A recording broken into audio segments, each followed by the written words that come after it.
So welcome back. We will be starting our next session shortly in another 2 minutes. So please get yourself comfortable and we will be starting soon, okay?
Hello everyone, ladies and gentlemen, good afternoon. Welcome back to the Malaysia Pavilion at COP29. And to our international delegates, selamat datang to Malaysia Pavilion.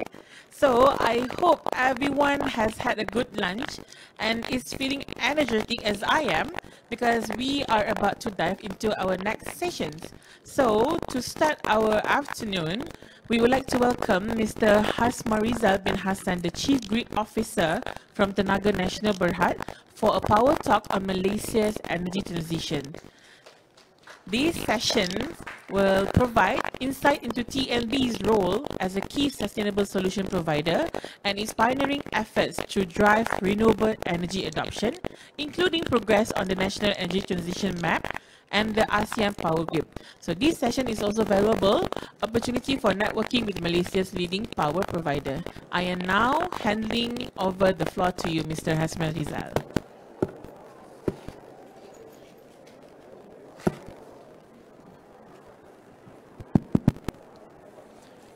Okay, Bismillahirrahmanirrahim. Okay, Assalamualaikum warahmatullahi ta'ala wabarakatuh, and very good afternoon to all.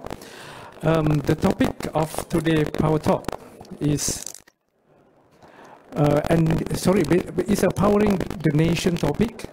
So NETR progress by, especially on Tenaga Nasional contribution, and also accelerating RE transition through ASEAN Power Grid. First thing first, I would like to take this opportunity to introduce Tenaga Nasional to maybe to the non-Malaysian here. Tenaga Nasional is the biggest, largest electricity utility in Malaysia, specifically for Peninsular Malaysia. And of course, we also have ownership of Sabah Electricity as well. Maybe, sorry. Okay, this is a map of Malaysia, okay. Malaysia is actually comprised of two parts, which is the first one is actually West Malaysia, which is Peninsular Malaysia, and of course we have the East Malaysia as well on the Borneo Island. Yeah, Tenaga Nasional present is basically we are the majority or the largest utility company for Peninsular Malaysia. So in terms of generation capacity of Tenaga Nasional, we are at 52% capacity, and we own grid 132 kV or even the whole grid 100% in Peninsular Malaysia. And in terms of the details of the asset of Tenaga Nasional, in terms of transmission length, we are about 26,000 kilometers. And then we have substation 132 kV all the way to 500 kV. The total numbers are 489. In terms of technical performance, the grid system or the grid division of Tenaga Nasional, we are world best. System minutes is 0.019. Okay, the world best is about 1 minute and below. And for the distribution network, in terms of the circuit kilometer, it's about 769,000 substation at the 33 kV and lower level. The total numbers are 98,000. The technical performance also is very strong. We are at 35.72 minutes for SAIDI. I think the world best is about 50 and below. And for the retail customers, the total customers or total accounts that we have is about 10.2 million numbers. Yeah? Customer satisfaction index is 88%, which is quite on the high side. In terms of TMB group portfolio, we are looking at the fuel mix of the generation in Malaysia. So the total, we are still very much dependent on the coal. We are at 42.6% capacity generation. And of course, other foil fuels, especially gas generation, we are at 37%. And the RE as 20.7%, which is a combination of solar plus hydroelectric. Yeah. Okay, Tenaga Nasional also, we have a footprint globally, and we have recently acquired, we have Vantage in the United Kingdom. In terms of capacity that we own, is actually we have 124 megawatt onshore wind, and we also have the solar capacity as well under Vantage in UK. I would like to highlight as well our footprint in Australia. We just recently acquired Spark Renewables. The equity stake is about 100%, and capacity is about 121 megawatt solar. Yeah?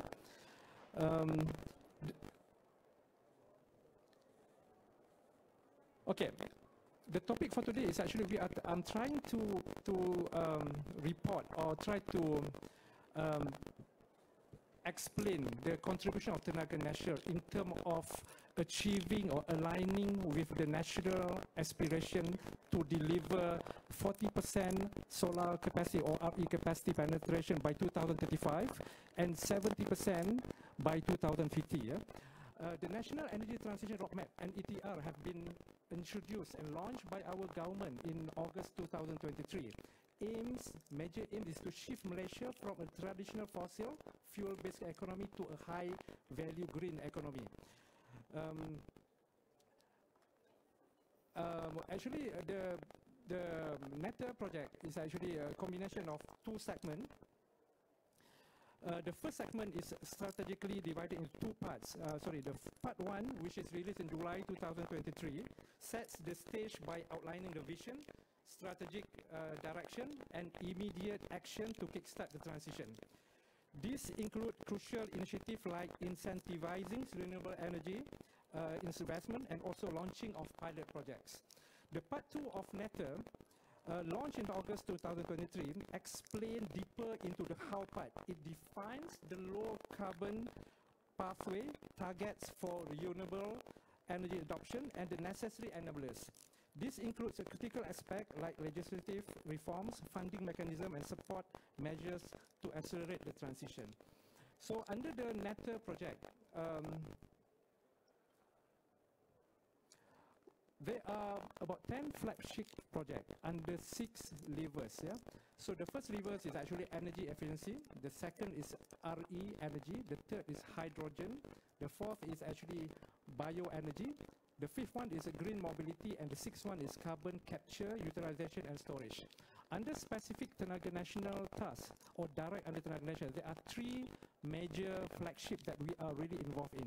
The first one is actually, if you can see from here, we are actually given the task to deliver the integrated RE zone or solar park. We have been tasked to deliver 5 by 100 megawatt solar park. Yeah?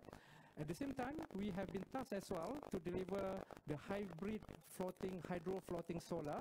The amount or the total capacity for our floating solar task under NETR by this particular project is actually 2,500 megawatt, which is 2.5 gig.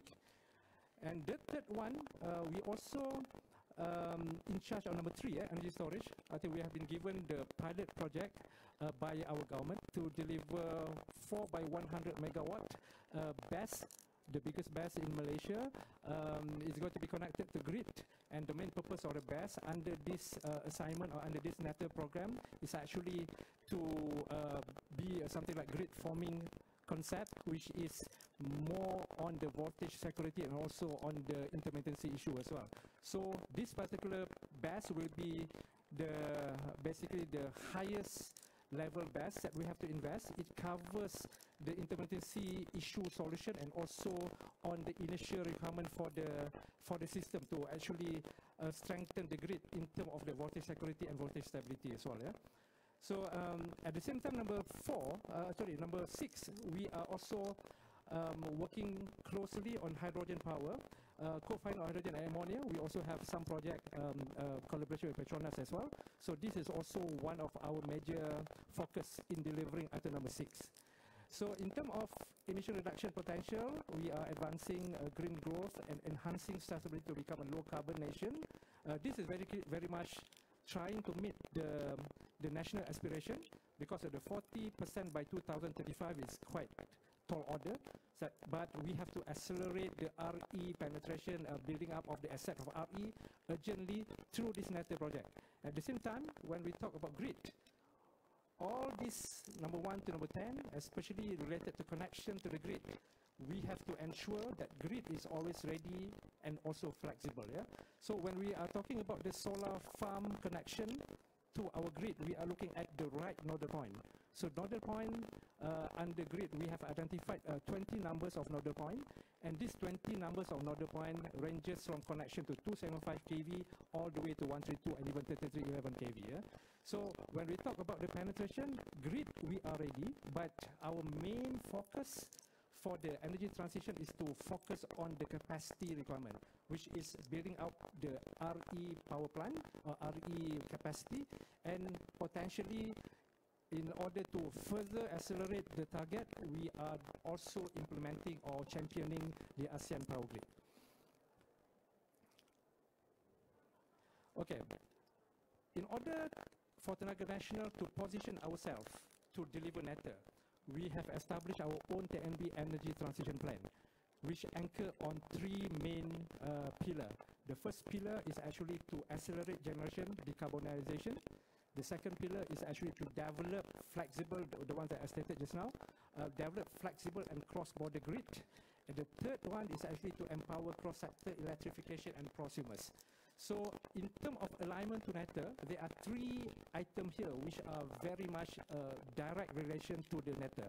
The first one is actually when you talk about acceleration of generation decarbonization, we have 2 items there, number 2 and number 3. The first one is actually deploy RE at scale. So this one is actually development of 2.5 gigawatt hybrid solar. And we also have the investment on tech at scale. So this is the hydrogen ammonia co-firing, CCUS, partnership with Petronas Hydrogen and Mitsui and ammonia biomass. Yeah?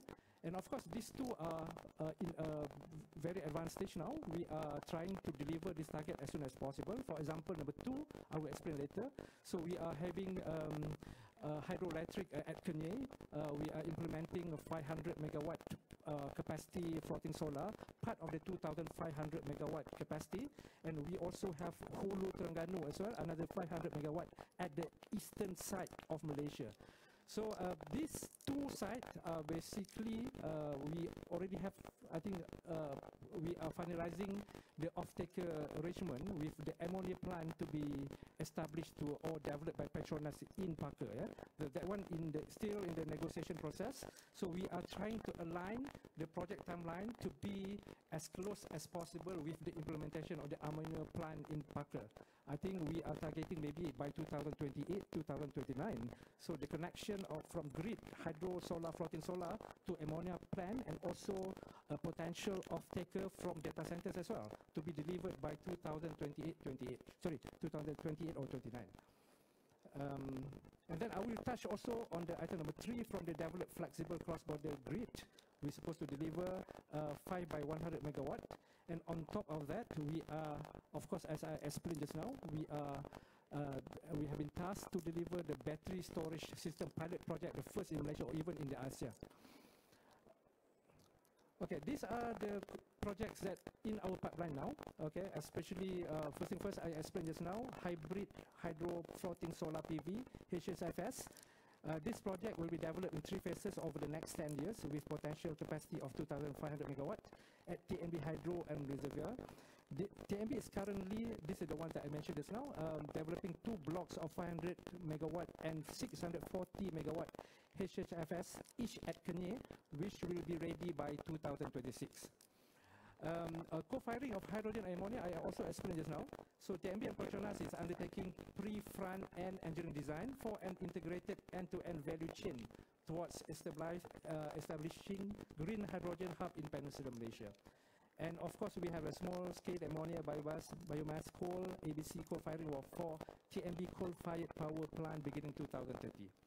And the solar park, these are the 5 by 100 megawatt, also under NETR project, co-developed by Tenaga Nasional and partnered with SMEs, Cooperative and State Economic Development Corporation, SCDC.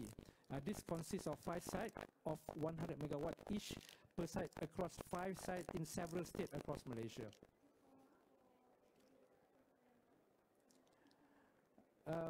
Okay, TNB, I have another big slide here. I would like to take this opportunity to try to deliver item number B. As I explained just now, when we talk about the meeting the target by 2035, 40%, and 2050, 70%, the RE development in Malaysia, I think it's going to be quite tall order to deliver the 40%. 40% of our current maximum demand now, the current maximum demand now is about 21 gigawatt. So 40% we are looking at maybe another 13 gigawatt on top of the existing 21 gigawatt. So from the NETR project, when you see just now, yeah, Tenaga Nasional will be having 2.5 gig plus another maybe 500 gig from the solar RE zone, and then we have the LSS program, another 2 gig, and of course we'll be having the TPA, the CRES, third-party access or equivalent CRES. We are looking at the moment no ceiling, but we are estimating maybe another 4 gig coming. So the speed of the delivery, I think maybe is a bit tall order, very difficult to meet. So another initiative that we are really committing now and as also trying to be the champion is actually we are trying to be the hub of the ASEAN power grid.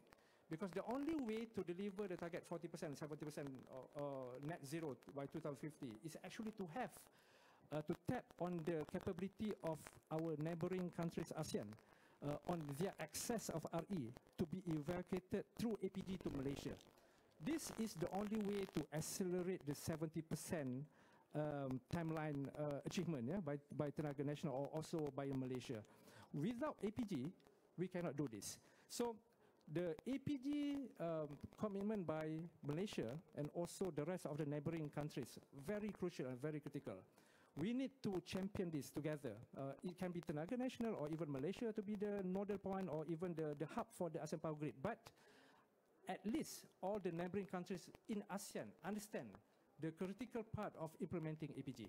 Because this is the only way. The last time APG is a bit difficult to implement. We have been talking about APG for the past 10 years, and the business model is not really supporting the APG because at that time, the APG aspiration was, when we talk about the business model, we are looking at the narrative of system security and even system resilience, yeah, for the interconnection to strengthen the grid system across ASEAN.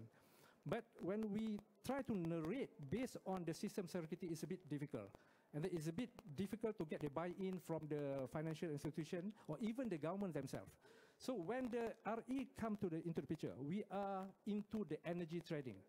The energy trading element of the cross-border energy trading element between all the neighboring countries of ASEAN is actually the biggest talking point and the biggest justification to push for the feasible and viable ASEAN power grid. So the political will from the governments are very important.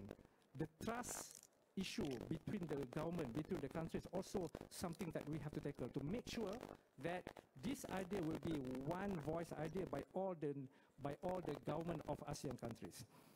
So for Tenaga Nasional, we are considered quite in advantageous because of our geographical location. We are in the middle of the ASEAN countries. At the moment, Tenaga Nasional, we already have our interconnection facility. Existing interconnection between Malaysia to Thailand, the capacity is about 300 megawatt, and the two system is connected via a HVDC system, 300 kV, and of course, we also have interconnection to Singapore as well. So the existing Singapore interconnection is only about 1,100 megawatt. In order to deliver the aspiration of ASEAN Power Grid, what we have to do is actually we are looking at minimum interconnection to be at least connected at 1,000 megawatt. So for IGAT or Malaysia-Thailand interconnection, at the moment we have signed MOU last year, and we have completed the first joint working committee with Thailand. And at the moment, the direction is actually to upgrade the system, to expand the system from 300 megawatt to 1,500 megawatt interconnection. And this is by proposing interconnection to be upgraded from 300 kV to 500 kV AC. But of course, when we come to the technical discussion later in June recently, there was another proposal by Thailand to actually maintain the HVDC 300 kV and then upgrade another second pole HVDC, another 300 megawatt. But of course, the maximum voltage, if you were to focus on HVDC implementation, both the first pole and the second pole, the total is only 600 megawatt. So in terms of aspiration of APG, 600 megawatt is not good enough. We have to make sure that the integration can be as high as 1,500. For Singapore, we already, because of the existing 1,100 megawatt capacity, we are also in advanced stage discussion with Singapore, trying to have the second link Singapore by 2030, 2031. So we are looking at 1,000 megawatt from Singapore. So this actually excites us, especially in terms of project development, yeah? Because when we are talking about the APG aspiration, we have to upgrade the existing interconnection between Thailand, Malaysia, and of course, Singapore to Malaysia as well, because we need to get higher capacity. At the same time, there are other projects which are already in our pipeline, so very critical, high-profile project. Yeah? We are proposing at the moment in advanced stage as well. If you can see, maybe I can show here. Okay, there will be a Vietnam interconnection cable project from Vietnam to the eastern corridor of Malaysia, which is the Kota Baru, Kelantan or Tanah Merah. So it's going to be a submarine cable, 275 kV, all the way from Vietnam to Peninsula Malaysia, which is about 400 kilometer cable. And then from Kelantan, Eastern Corridor, there will be direct connection to Singapore, meaning Vietnam, Kelantan, and there will be overhead line super grid 500 kV proposal from Kelantan all the way to Singapore. And to Singapore through the second link or even the first link. So this is one of the big projects proposed for the next project under APG. We are also proposing at the moment we already in quite advanced stage in JWC or Joint Working Committee discussion with Indonesia as well, PRN. There will be a project which is quite big as well between Malacca to Sumatra. So it's going to be, the configuration is yet to be decided, whether it's going to be submarine cable AC or DC. But this is also another big project to be delivered by 2031 as well. And then the number 7 one, which is now super critical, and then it's actually instruction from the cabinet. We have to deliver Sarawak cable all the way to Peninsula Malaysia. So this project, we are proposing a HVDC cable, 700 kilometer, and then it will be passing through all the way the Southeast Asia Sea to Serdeli in Johor. So, and then from Johor, it will be all the way connected to Singapore as well. So there are a lot of projects coming for APG. And of course, Singapore also will be having another project from Sarawak to Singapore, but also in the discussion mode at the moment. Yeah? So at the moment, Tenaga Nasional, because of our geographical advantage, we are pushing ourselves, or we are positioning ourselves to be the hub of ASEAN. And at the moment, we have been engaged, syndicated with the rest of the government, and of course, we have echoed this strongly during the AMEM, the ASEAN Minister Energy meeting in Vientiane last month or 2 months back, to actually promote the APG and try to get the political will from all the ministers for ASEAN, because we need a strong support, very strong support from the rest of the ministers, so that we can deliver the APG aspiration as soon as possible. So the target for the APG, based on the timeline given to us, we have to deliver the APG network, especially from the Malaysia point of view or Tenaga Nasional point of view. We are targeting by 2035 all the interconnection here to be delivered successfully, so that we can meet the aspiration of ASEAN Power Grid. Yeah? And of course, Tenaga Nasional contribution is actually, we have declared to our Prime Minister that we will be supporting this strongly, especially on the way forward to lead the interconnection, because most of the interconnection will be connected at the grid level of Tenaga Nasional. So, and then we need our strong team to deliver this together, especially the portion that on the onshore Peninsular Malaysia requirement, and of course to champion the engagement and syndication to deliver the confirmation on feasibility and also viability of the project. Yeah? So in the nutshell, Tenaga Nasional is very, very committed. Yeah? We are very committed indeed to support the government. So in terms of RE penetration, as I explained just now, the NETR project have to be delivered urgently. We have to meet the timeline by hook or by crook. So in order to accelerate the RE, Tenaga Nasional will be playing the biggest role, because we will be delivering the 3 main tasks just now under the NETR, and at the same time, we will be the champion of APG for the region. Yeah? So we will be positioning ourselves as the hub of ASEAN for the APG, and at the same time as Tenaga Nasional, we are trying our best to deliver even ahead of time. So even though the target is 2035, we have started looking into the implementation of the project. We have covered the pre-requirement or the study of most of the critical project here, and the project have taken off, and we are trying to deliver the IF, the interconnecting facility, as soon as possible, so that we are very committed to declare to the government that in terms of grid, we are flexible and we are ready for the RE penetration and also for the EPG to be implemented successfully. I think that should be my last slide. This is my summary. TNB, as I explained just now, TNB is committed to continuously supporting government's energy transition ambition to ensure that Malaysia is always at the forefront of becoming a regional leader in the energy transition and renewable energy industry. Through NETR, TNB plans to further strengthen grid infrastructure to cater electricity demand by 2050, which will build Malaysia's economy and provide employment opportunities.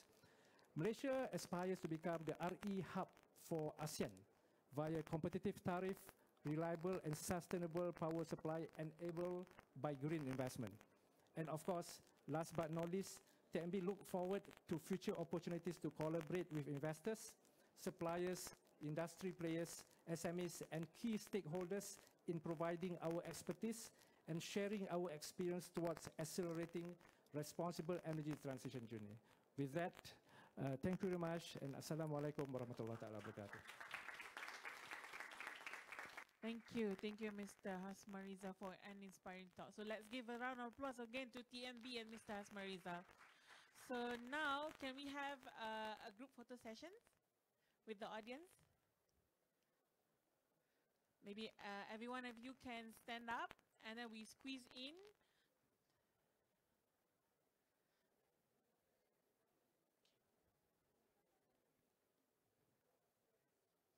So make sure your faces are all in the camera, yeah? And please have a big smile. Give us a big smile.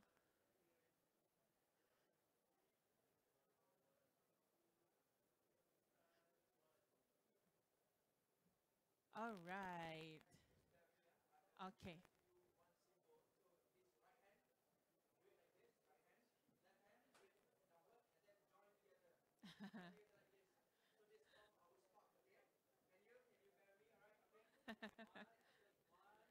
Okay, big smile, big smile.